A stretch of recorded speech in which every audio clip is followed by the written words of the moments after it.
Right, hello and welcome to today's Better Moments webinar. My name is Laura Graf and I'm the Marketing and Communications Manager of Better Moments.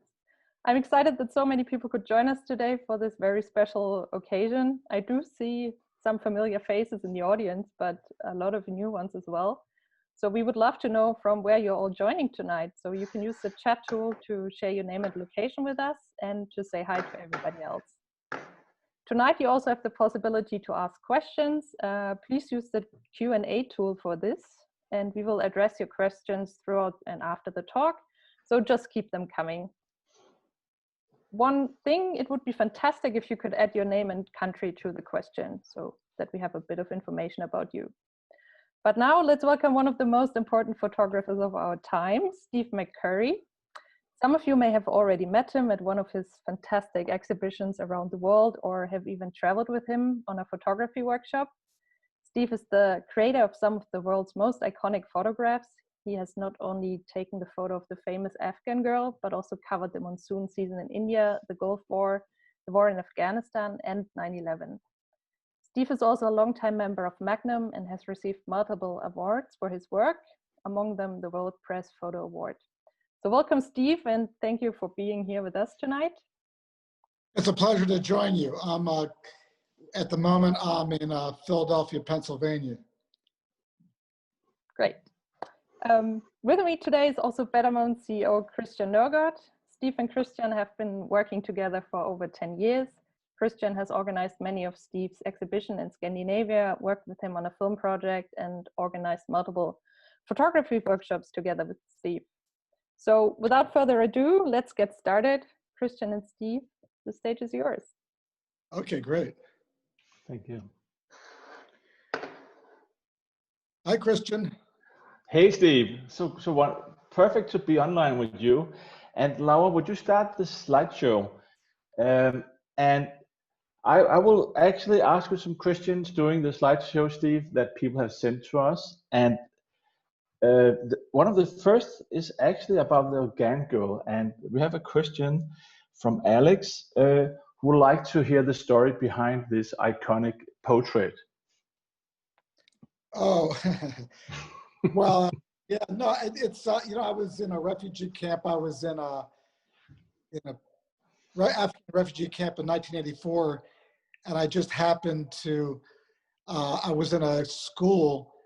And I asked the teacher, I walked into the classroom and I saw this incredible little girl with these incredible eyes. And I knew right away that she was a powerful portrait.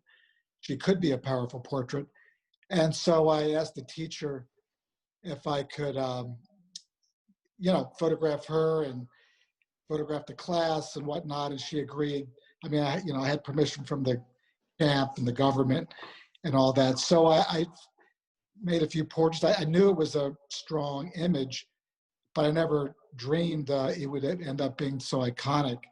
I made the picture and I didn't actually, on film, I didn't see the picture for about 6 weeks. I realized, how powerful that picture was.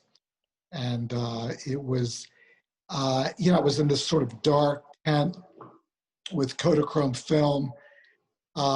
It was done in a very, quick way. And I literally just I had to kind of work very fast and hope that, it was sharp because of, it was probably at a 60th of a second. I was on a tripod. So it was one of those once-in-a-lifetime situations. Fantastic. Thank you so much, Steve. Laura, will you go ahead with some new slides, please? Yes.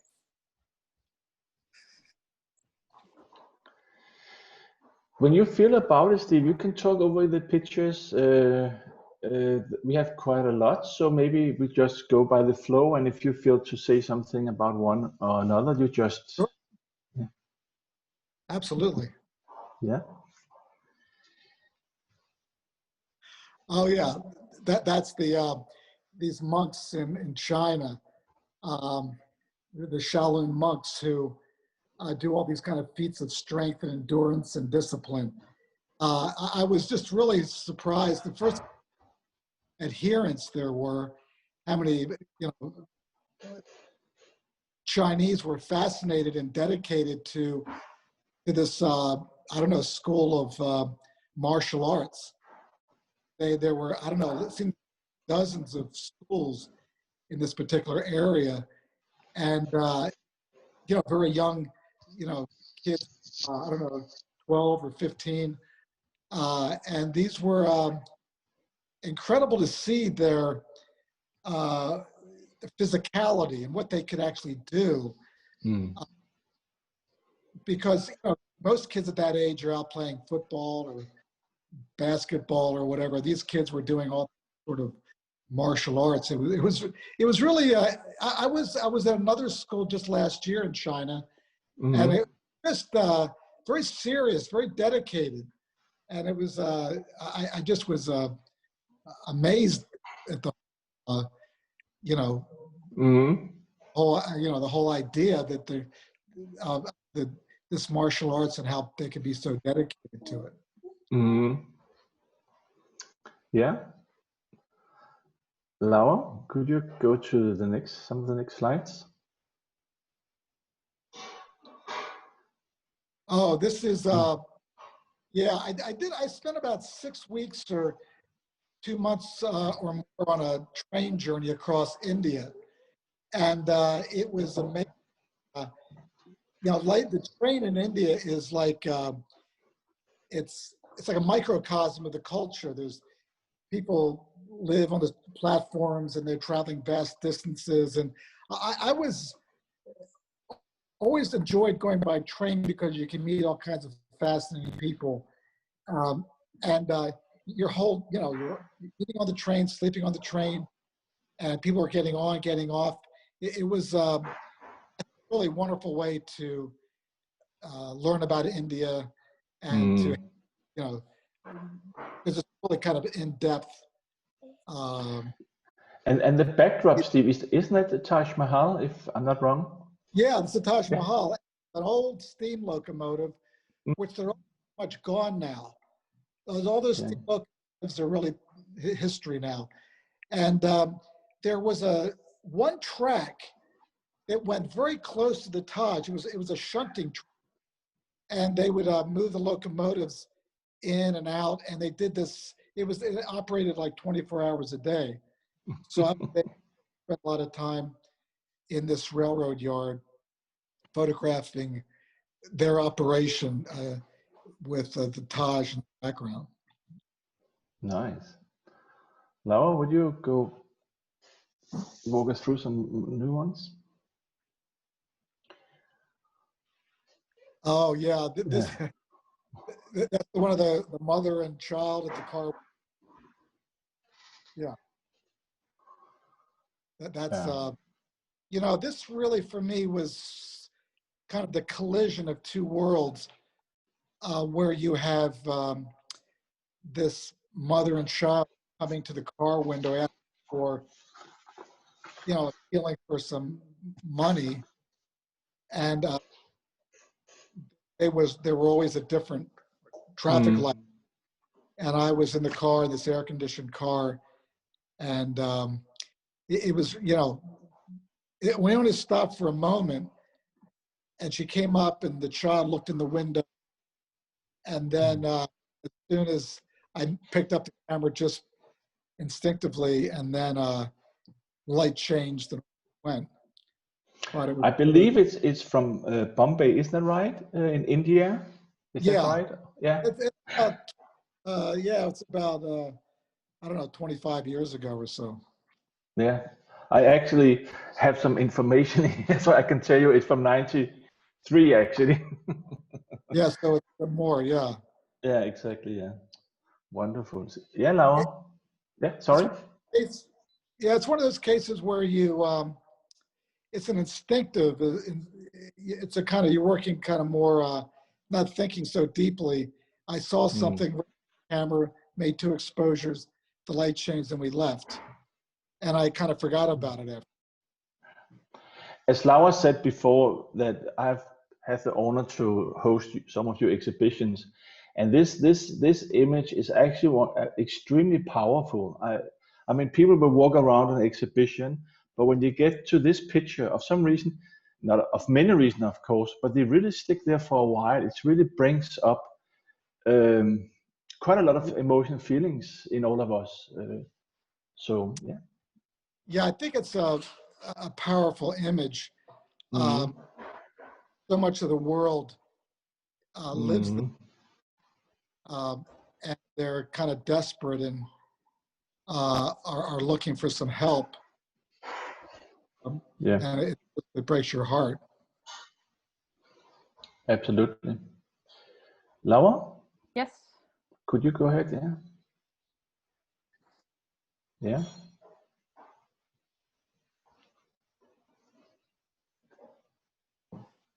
Oh, this is also from Mumbai in Bombay. Yeah, just a. I thought it was. I thought it was kind of otherworldly. This mosque and taxis and people bustling around. It's one of the most interesting cities in the world. I've been there many, and it's just visually rich. In fact, I would say that a significant part of my career has been in Asia. India, Burma, Pakistan, Afghanistan. So this is part of the world that really speaks to me in a deep way. Absolutely. I actually have a question from the audience that might fit in here. From David, he asked, "What fascinates you so much about countries like India and Burma?" Well, I think that's you have an ancient world and this modern world, and this sort of clash. You have people in these countries that are living very traditionally, perhaps even the way they may have lived 100 or 200 years ago. But you also have this sort of ultra modern world going on, kind of juxtaposed. That's one part that fascinates. You have extremes, extreme, poverty, extreme wealth, and again, they're coexisting, rubbing against. You also have this very ancient culture, which goes back, thousands of years, Hinduism and Buddhism, and it's much more visible, I think, in their religion, their faith, than what we have here. In my sense is in the U.S., it's more inside, it's more in a church, and there it's more public outside. It's more colorful. I think color in particularly Hinduism and Buddhism play a much more significant role, the role of color, than in say religions of the West, which tend to be more colorless. So I think that that also is an important part of the story. That the story of these cultures.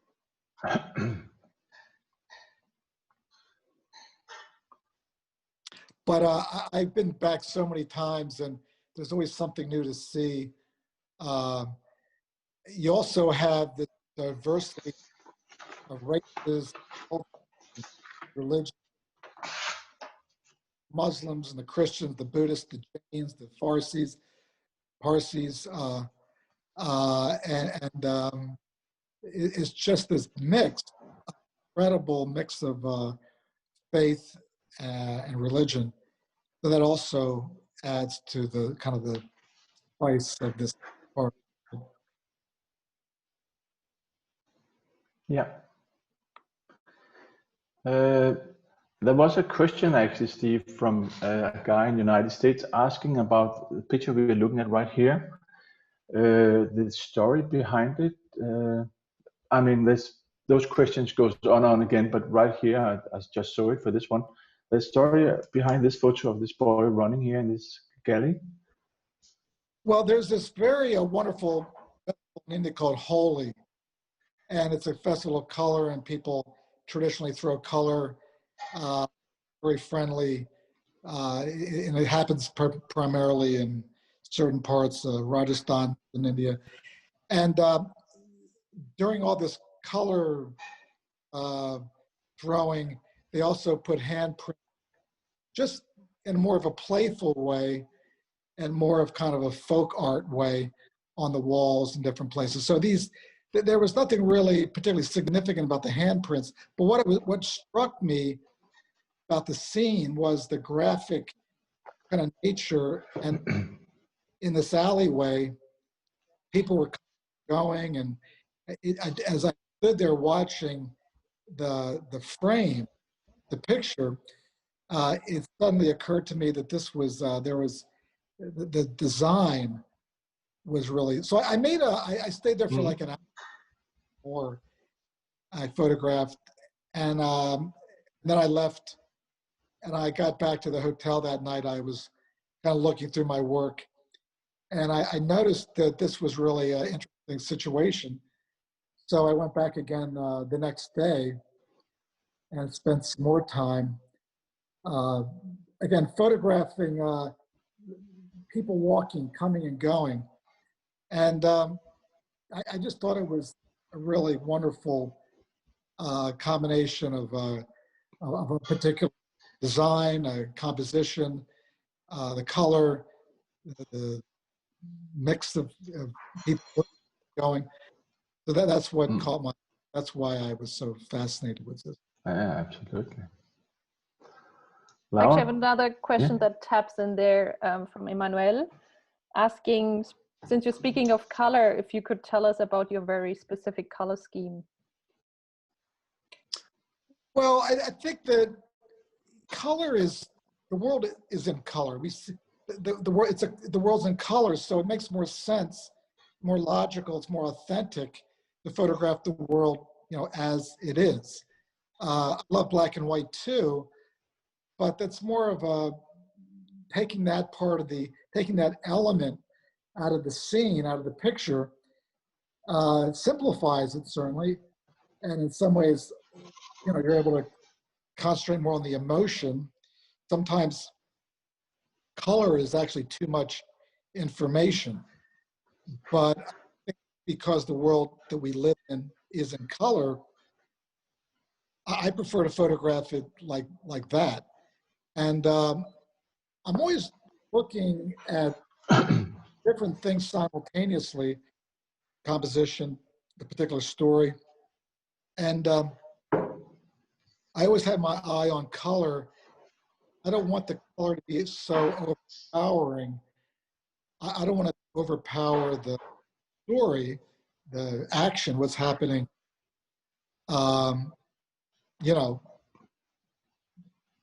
What the picture's about. I don't want the picture to be only about color. I want it to be have some human element, have some emotional element. I think that color can sort of add to that, but I don't want the color to overwhelm it.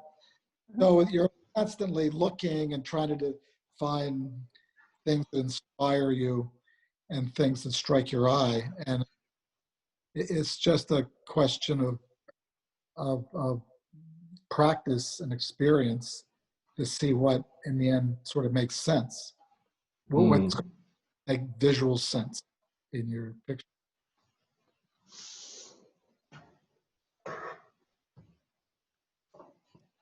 Oh yeah, I love this. Oh yeah. This one? Yeah. Is this the train picture of the bicycles?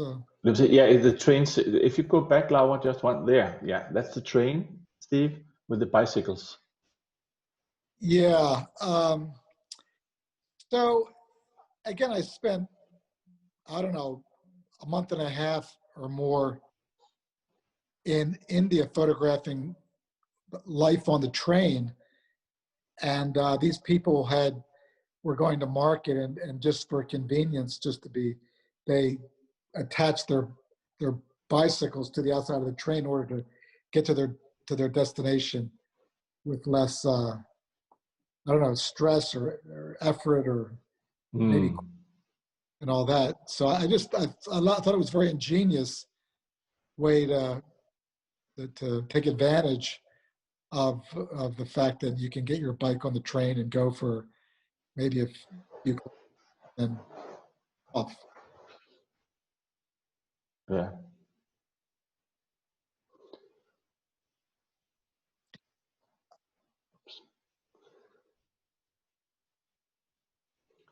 Do we have any pictures of? Excuse me? I said, do we have any pictures of Burma? But yeah, we're We gonna do. come to Burma in a second. Yeah. Okay. This one, Steve, is from the war, I believe. It's from. It's Yeah, can you tell? It's from Kuwait, isn't it? As I remember.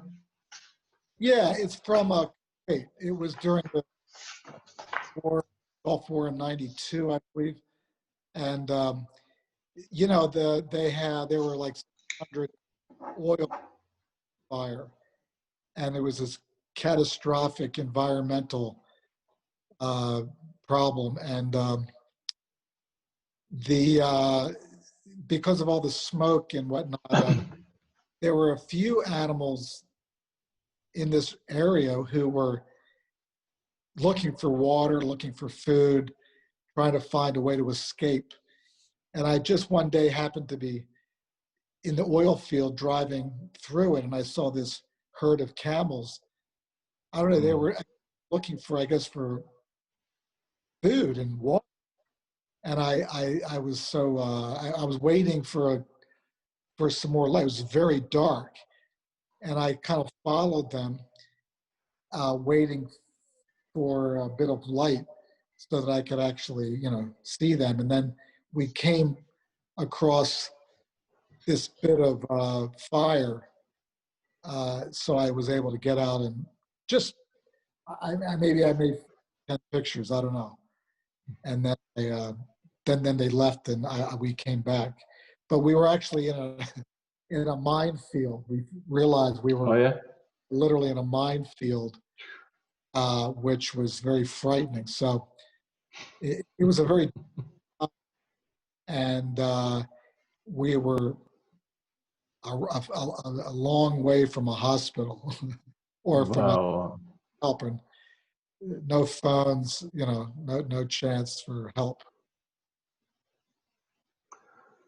There's actually a Yeah. good question from the audience too. Actually, I just combine them. So Alex and Luca are asking if you cover those historical events like 9/11 or the Gulf War, how do you deal with the pain and suffering of the people in the photos? How do you separate yourself in that moment and shoot those wonderful photos? Well, I think if you're trying to record the situation, you're documenting what's going on, I think you have to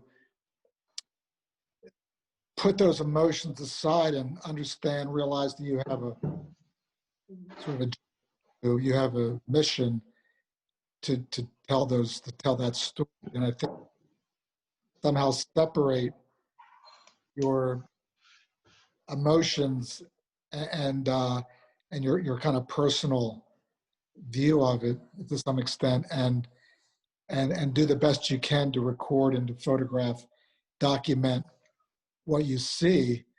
And because I think that we need to remember these kind of things. We need to have some record.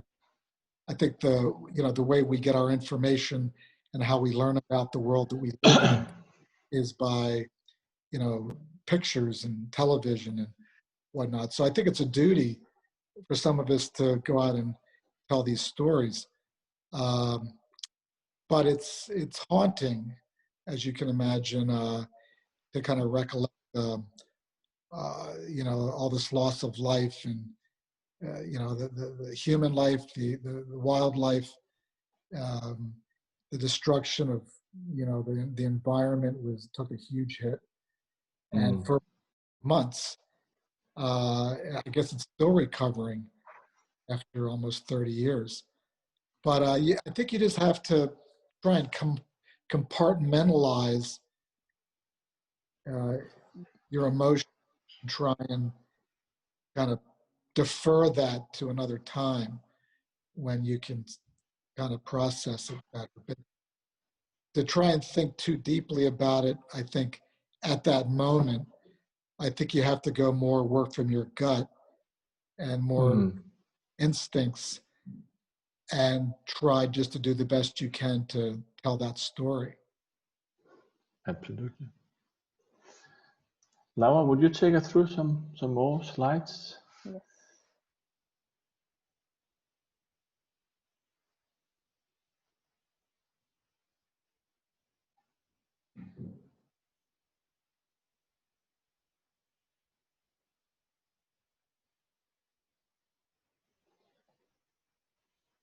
Yes. Yeah.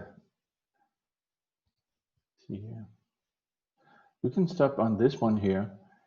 I believe this is from Angkor Wat in Cambodia. Is that right? Isn't that the big temple in the background? Yeah, that's right. Yeah. I spent a lot of time in Angkor Wat, maybe several months, and this was you really felt like you were going back in time. These temples were so majestic, and but there were people actually living nearby the temple. There was a couple monasteries, in fact, that were nearby. So these people would harvest these lotus, and they would take them home and cook them and eat them at night. Yeah, it was really fascinating. I loved Angkor. I love to go back again. I imagine there's a lot more tourism there now than there was before. Oh, yeah. When I was there, there were a number of tourists, but it wasn't the way it is now. So it was kind of more raw, back then. Can you give us some more slides now? Oh, of course. Steve, when we're walking through some of the pictures, there's Ashmit Rai. Would think he's from India, who asked you, how do you approach people when you're taking your photo, so to speak? How do I approach people? Yeah, capture people, exactly. Yeah. Well, I try and do it in a very relaxed way. I try and be very respectful. I think that you have to, first of all, I think you need to meet people and talk to people before you start photographing. I don't think you ever want to sort of, whip your camera out right away. I think you want to be slow and deliberative. And I think that works better than, but I think that you need to look people in the eye and smile and be very respectful. I think it's very simple. I don't think it's particularly complicated, but you just have to be, curious and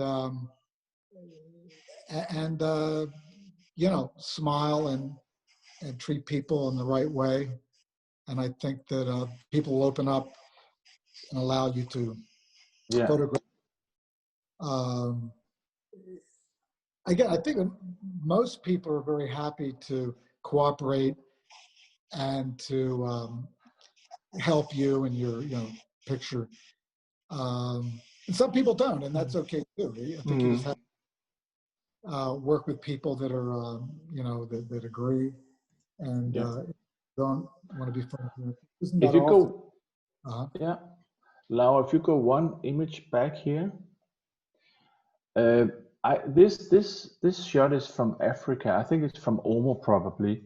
You've been working in Africa as well, Steve. I know we all know you've been working a lot in Asia, but you also done some quite amazing, nice work in Africa. Isn't that right? Oh yeah, I've been to Africa many times. We went to Ethiopia together. I worked for Africa for 30 years. I think Ethiopia is one of the more visually interesting country. They have the beautiful people and the regions there. So yeah,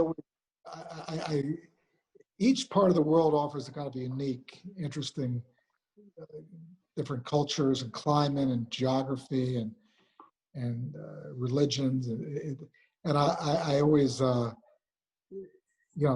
to Ethiopia is, I think, my favorite country in Africa, as a matter of fact. Mm. I understand that. I agree with you. It's an amazing country, very nice people. Yeah, now.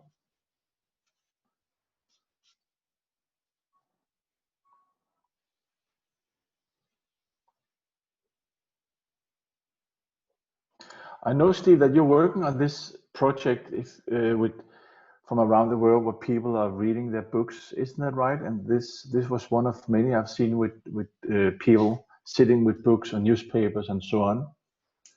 That's a project. Is that right? Well, doing all sorts of activities since I don't know, 50 years now. So yeah, people reading in different places has been something I've always been interested in. People reading, working. Stop here, Laura. Yeah. Yeah. I'll just ask Laura to make a stop here because now we're actually back in New York. I believe this is 9/11. Is that right as well? Yeah, I think so. Yes. Yeah. Because I know that you actually, when you started off as a photographer, you went to Afghanistan and was covering quite a lot of wars in Afghanistan. Isn't that right as well? Yes, Yeah, that's right. exactly. Yeah. But it was just that I think that this is a very strong shot from 9/11 as well that really tells the story in a wow. Yeah. Oh, that was a day that none of us will ever forget. It was, again, it was one of those times when you just have to put your emotions aside and go down and try and do the best job you could to some record of what was happening that day. And it was terrible. But I knew that this was something which we needed to remember and have a record that it actually happened. I agree. With Yeah. visual proof, you can always question, did it ever happen? But here you go, Yeah. Yeah. Okay, Laura.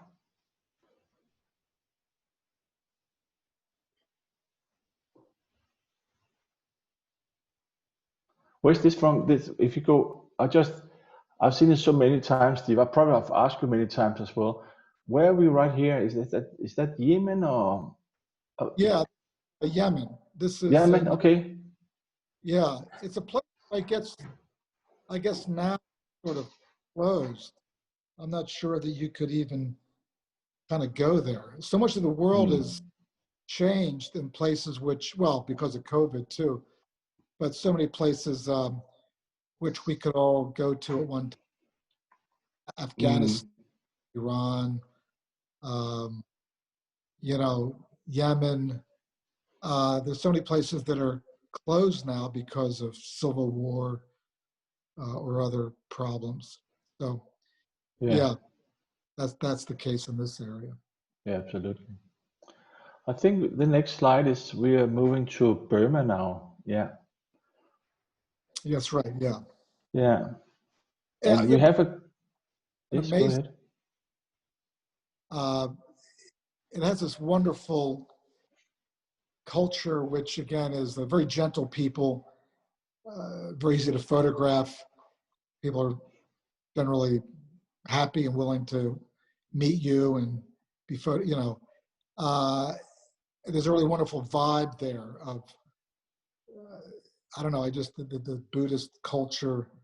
There's so much there that is the monasteries and the temples and the monks, and the people are very hospitable. It's really visit people's homes, going to the monasteries and the temples. It's very open. It's very little restriction, and I rarely ever have anybody object to photography. People are more than happy to invite you in and spend time with you, and they tell you, their story, and you have a kind of a wonderful, create this kind of relationship.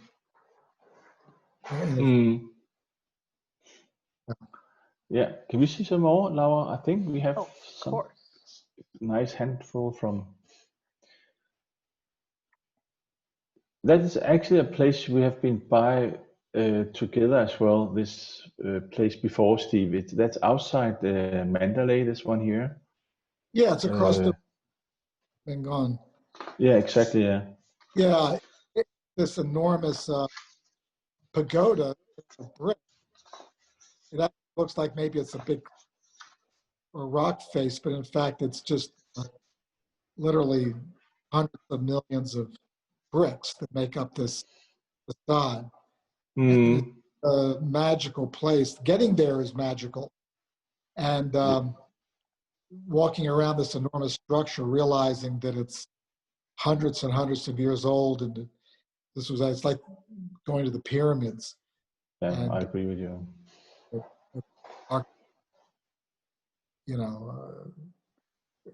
This.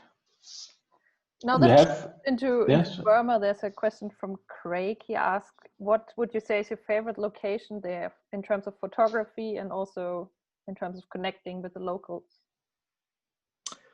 Well, I think the one place that is offers the most is Mandalay. You have the Irrawaddy River there, so you have this incredible river life. In fact, you could probably spend your whole time just on the river, but that's one aspect. And you have some monastic life of monks and temples, and also something which is, I'm endlessly fascinated with monasteries, how Buddhism is integral to their lives and how kind of visual it is. You have wonderful neighborhoods you can walk through and get to know people and photograph. The modern part of Mandalay is less interesting to me. It's more the traditional. And kind of across the river, you have this incredible pagoda. And the way over and the way back is on a river, on a ferry, and it's life you have, again, on the other side is these wonderful kind of monasteries. There's this old folks home, which I always try and go to, with all these very old people that has these incredible faces, and they're very happy to meet visitors and be photographed. And I always find that just endlessly rich photographically. It's just amazing. Yeah, I'm sure we're going to see a few more of those photos. Melte asked if there's a place in Burma that you have not yet visited but would like to visit, and why. Well, I think that's far north. A lot of Burma, you need special permits for various reasons. There's certain areas where there's, of course, in the west, have the Rohingya situation. So there's places there which are like out of reach. I guess if I could choose, I would go to some place in the north, way up near the Himalayan region. But again, it's difficult to get there. You need permits. And I'm just as happy working in places that are less restricted, which are open, no problem. So the challenge is really more photographic than it is trying to get a permit to go to a place which is restricted. So I'm more than happy to go to Bagan, Mandalay, Yangon, Inlay Lake. I think so much.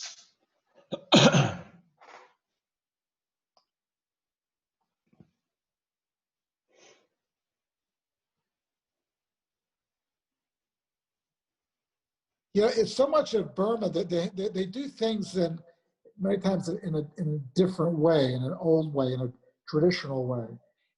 And you go there and you can sort of see what life, must have been like 100 years ago when we, in the West or in Europe or the US, we still would go out in a fishing boat and fish, or we would, grow our own food or do things in a more manual way. I always find it kind of a glimpse into the past. A shepherd with his or her flock of goats or sheep or whatever, or cattle or whatnot. It's just it's always a pleasure to get up in the morning. Sometimes you get up at sunrise and go out and work until sunset because there's just so much to see and to do. And the weather is always perfect because it's warm, so you never have to worry about coats, and it only rains. The time of the year which I generally go to, it doesn't rain, rarely. So you have weather. The month, I got to say, is a very exciting time to be there to photograph it because the rain is so dramatic, and you have sometimes sort of too much rain or not enough rain. It's floods or famine or drought. It becomes very dramatic because often these are agricultural societies and they depend on the rain. So it's kind of a matter of life and death sometimes. Talking about that, Steve, there's a person from Italy, Guilano, who's asking, what is your favorite pictures? Is that portrait or is it landscape? If you could. I always prefer people. I always prefer photographing people doing things, or people with a strong expression, or people in their traditional way they adorn themselves, way they dress, and workers. I'm fascinated with how we see each other, how we. I come from a kind of a Western background, and to see these people who come from a completely different frame of reference and a completely different culture, and to see how and to meet and to kind of marvel and be fascinated and curious about each other. I think it's one of the best things you can do in life is to travel and actually meet people that have a different cultural background. And Burma is one of the best places to do that because it's extremely safe and rich visually. Yeah. This is one of the long neck women also from Burma, I think. Is that right? Yeah. Well, this was a woman who was actually working in the field, and we came to her village. She wasn't that way for tourists. She wasn't, she was authentic. This is actually the way she looked. And there were no other tourists in that area. Again, I had to have special permission from the military to get to that area. Again, you just are amazed at how that system, how it could have evolved. How could people devise that system of jewelry or ornamentation? I mean, human nature and human civilization has come up with some amazing solutions and ideas and fashion of how we dress and go about the world. Yeah. Laura, can you take us a little bit further?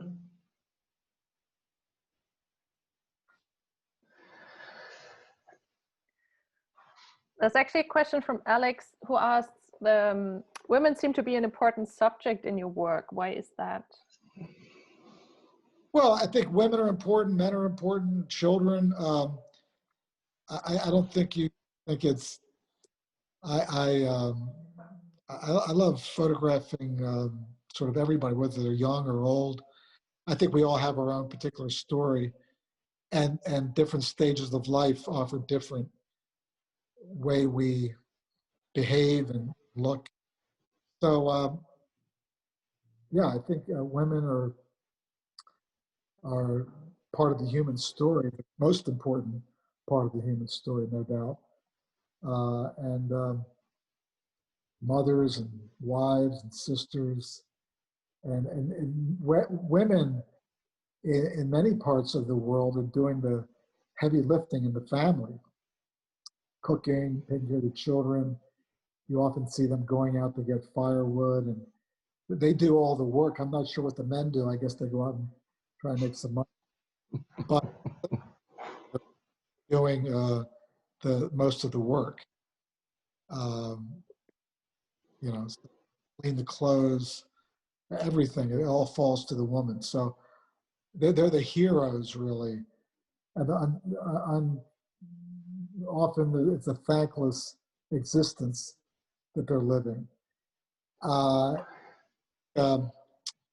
If they, I think in the future, women will take a stronger role in society, and I'm sure that'll be for the best. Because as men, we haven't done all that great of a job so far. Thank you, Steve. I have 3 girls at home. I know what you're talking about.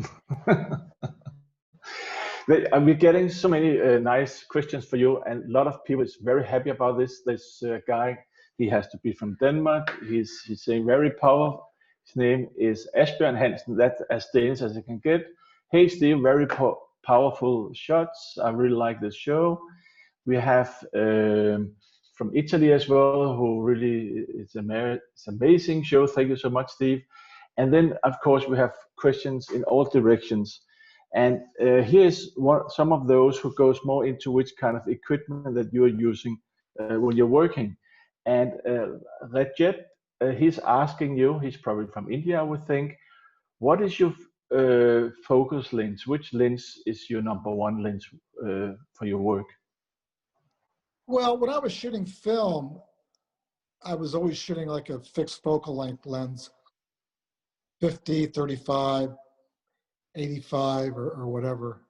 Now that I'm shooting digital, I found myself using primarily zoom lenses.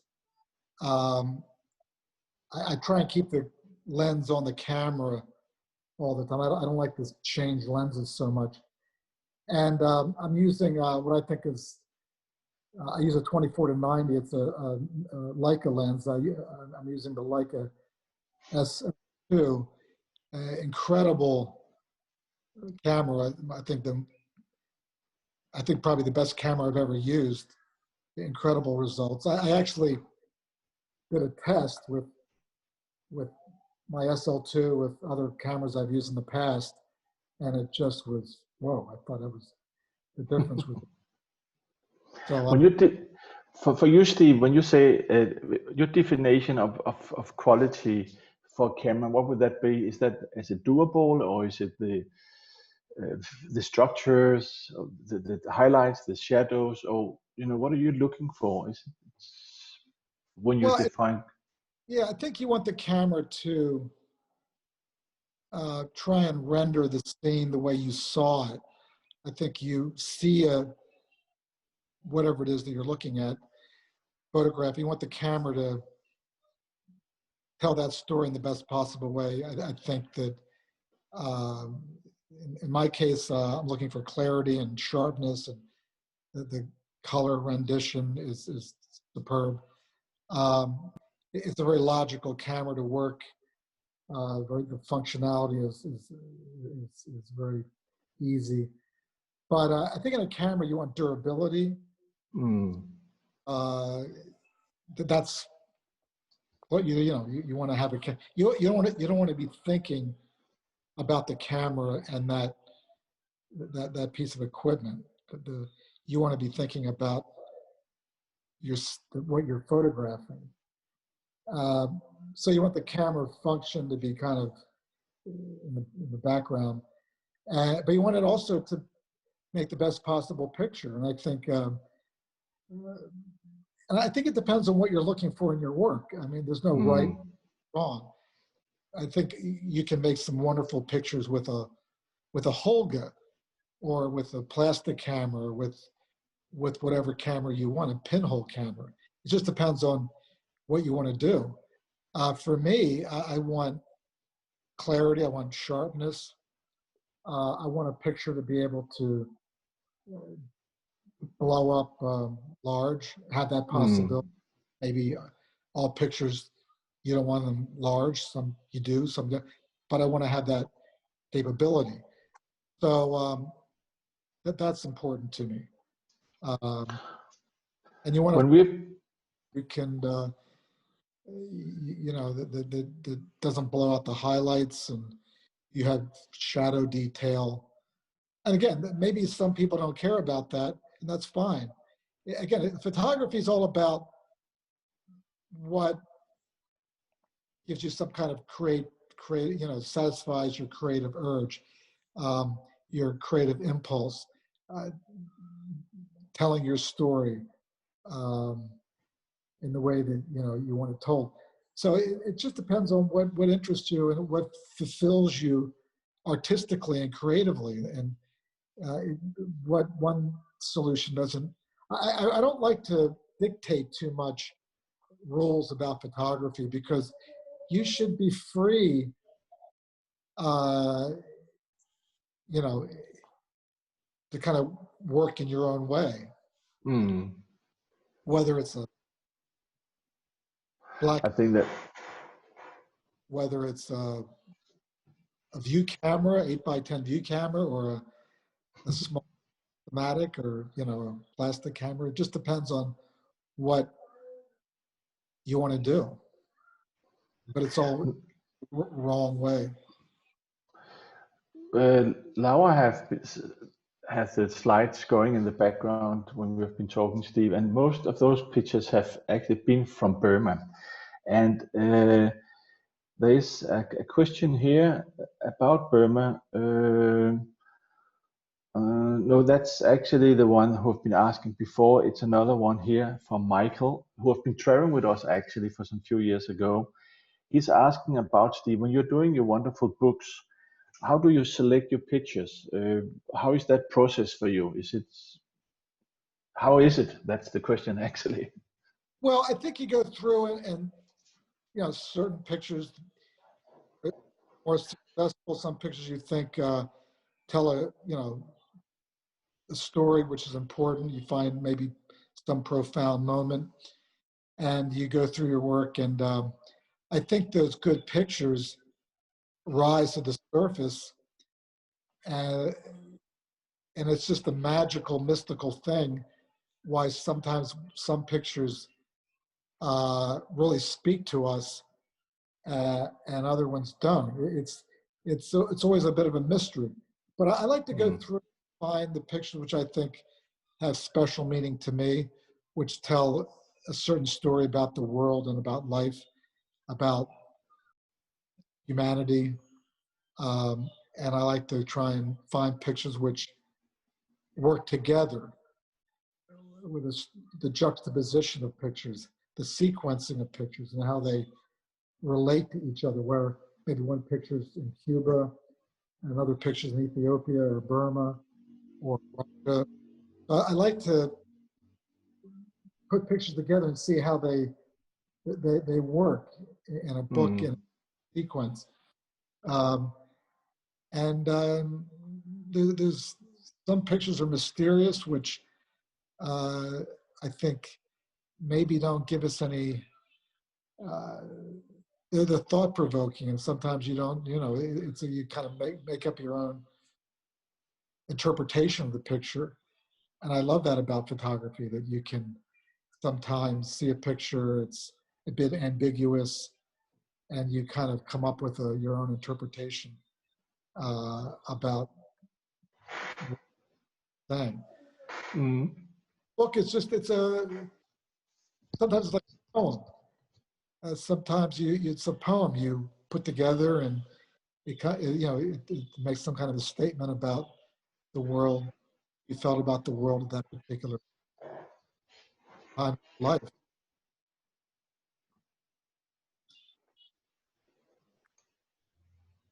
This monk Yeah. got in the morning. That's really quite an experience to see how they go out and collect their food in the morning. I'm always fascinated by this dance, this choreography between the monks and the people who donate, and how that whole process takes place seamlessly. They walk and they're and they move. It's really a cultural piece of culture which you just don't see anyplace else in the world.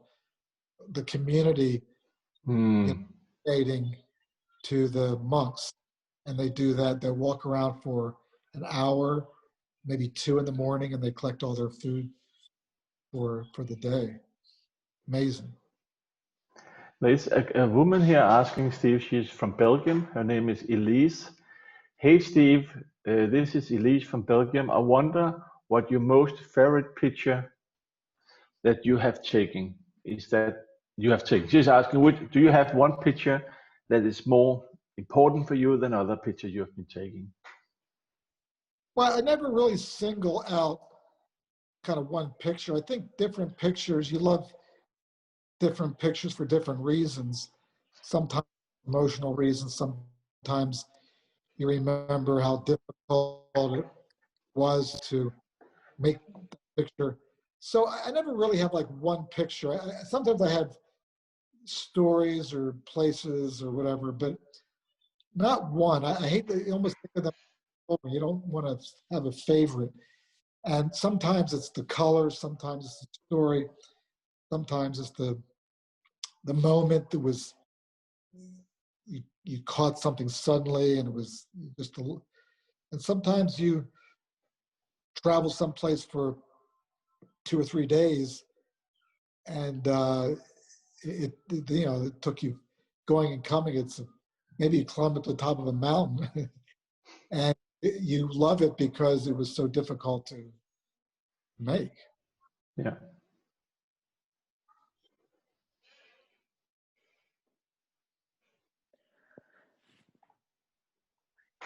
So I'm in charge of time, and we are slowly running out. So we have a few more questions from the audience that we will address. But before we do that, I would like to say a few words about our upcoming workshop together, because we are traveling to Burma. Steve and Better Moments will do a workshop from the 19th to the 27th of February. And on this workshop, we will both go to the Mandalay. As Steve mentioned, it's a very interesting city, but we will also go to the UNESCO Heritage Site in Bagan. And if you would like to travel with Steve and spend 9 days with him with hands-on lessons and theory workshops, then you can check our website for more information. And for this special occasion today, we have an offer for everyone who's participating. If you sign up for the Burma workshop today, we only have a few seats left, so you should be quick. If you sign up today, we will take you on a private city tour 1 day before the workshop starts, and we will show you Mandalay. You will meet the rest of the group, get introduced to Mandalay, and also our local assistants who will travel with us through Burma to show us the best the country has to offer. Since it's a pandemic currently, as we all know, you will receive a full refund on the workshop price if we have to cancel due to coronavirus. So you don't have to worry about that. Okay, but back to the questions. We can do a few more, I think. There's actually an interesting one from Niklas from Sweden. He is asking, are you ever afraid that a country may be offended by an image? That an image can be interpreted as criticism of the country? Well, yeah, I mean, sometimes that's a good thing. I think it just depends on the situation. I think it's a case-by-case basis. It's hard to kind of generalize. I mean, obviously, you always have to treat a country or culture or individual with, dignity and respect. I think, though, that I think criticism is sometimes a good thing. I think we should all be willing to face the critics and different ideas and different points of view, because it just depends on how it's done. But you never want to be disrespectful. But I do think that sometimes an outsider can come in and look at a place or a situation with another point of view. But it's really a case by case. It's hard to answer that question in kind of a generality, in a general way. You really need to be think of because obviously you don't want to coming in be arrogant and think that you can criticize a culture without. I mean that's I mean there's a lot of I disagree with a lot of people disagree with me, but we all have to respect each other, and it's just a kind of a case by case, I think. Mm-hmm. And in terms of photographing people, there are few audience members asking if you ask for permission first, because this will rather lead to a staged shot instead of a natural one. I think that there's a couple different ways of approaching portraiture or photographing people. And if you're on a street corner and you're photographing passersby and whatnot, that's sort of one thing.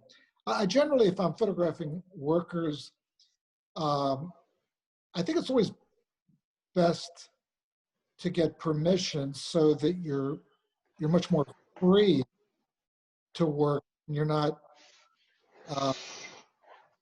worried that maybe you'll be offensive or whatever. I think most people are more than happy to be photographed, and especially if you want to make their portrait, and the people will always. In Burma, rarely, almost never, do people disagree if you ask in the right way. So that's. But I think that you just have to be, sensitive and careful how you approach people.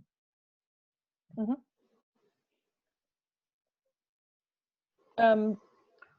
Which is also interesting. Do you actually ask for or do you have them sign a model release statement, since some of the photos are used in editorials? I've never, I don't even think once have asked somebody to sign a release. If I'm doing a corporate advertising or something commercial, that's a story. But generally, I don't run around with a pad of paper. Mm. I don't know. It just depends on what you want to do with the pictures, I guess. If you're trying to sell them, or I don't know. I've never had a problem with model releases. I don't know. Maybe it's a different story in different parts of the world. But where I go, it's never an issue. Mm-hmm. I know that we can go on for the whole night actually with Christian, Steve, but I think on behalf of all of us, I will just from a humble heart say thank you very much. It has been extremely inspiring, and I can see on the right side of my laptop, I can see all the questions, all the people who have been joining in, and they're all very happy about this. There's even a hello to Lucy for Helena, who was trained with us last year. So there's friends here who have been trained with us, Steve, and also from Lisbeth, I can tell she was trained with us. So it's like a little bit like being in the family and be from all over the world at the very same time. So should we have the last question, Laura, and then that would be fine for me. What do you think, Steve? Do you have spirit for one more question? No. Sure, be happy to. Hey, by the way, I just like to make a point about our guides in Burma and how extraordinary. I think the best guides I've ever worked with are in Burma. I've known these guys for 15 years, and they're just extraordinary. They're really, really great with the staff, the local people, and all of that. It's really really amazing. I'm trying to attend to my daughter right now. she's trying to do something. Oh, that's nice. Yeah. Send my best regards as well, Steve. That's really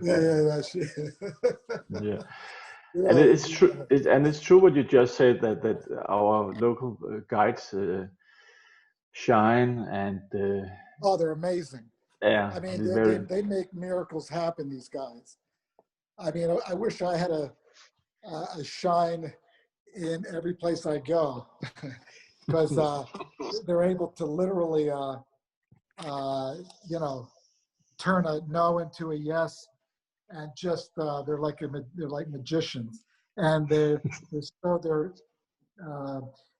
enthusiasm is infectious, and they love their culture, and they're just I just I can't say enough good things about these guys. Everybody loves. I know. Yeah. And women too. We have we work with Burmese women too. Yeah, we have Susan along as well. So yeah. Yeah, Laura, do you have some few words to end up this wonderful lecture? And once again, Steve, I can tell you, I will share all those comments I have received, because they would make you so happy. There's tons of very nice response here on my right side of my laptop. So that tells me that it was a great lecture by you. And Laura, please take over from here. And I do like this, Steve. See you, and the best to the family, and see you next time. Thank you all. Thank you so much, from Steve. my side, thank you so much for tonight, Steve. It was an honor to have you with us, and it was a pleasure hearing your stories and learning about the people in the images, and everything around it. Thank you for tonight, also to everyone who joined us, and I hope we see you for our next Better Moments webinar. Enjoy the rest of your day or night, depending where in the world you are. And goodbye from my side as well.